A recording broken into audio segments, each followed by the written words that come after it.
राज्याच्या आणि मराठ्यांच्या सुद्धा राज्यातल्या की किती मगरुरी यांच्या अंगात आणखी सुद्धा हे असं करून करून काय करणार आहेत माहिती आहे का तुम्हाला? सगळ्याच्या नजरेतून उतरणार आहेत, सगळ्या जाती धर्माच्या पण मराठ्यांच्या पण. आणि एक दिवस यांची लंका अशीच पाण्यात डुबणार.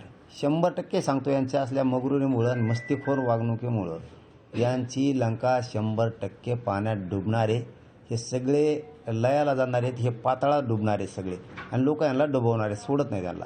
आता तरी खेदानं त्यांनी ही गोष्ट करायला पाहिजे होती की एवढी मोठी क्रूर हत्या झाली आणि हत्येमुळं आज सरकारवरती नामुष्की उडली. मी या स्वरूपाचा राजीनामा देतो आहे तसं बोलत नाही तो. आता ही तीच मगरुरीची भाषा आहे.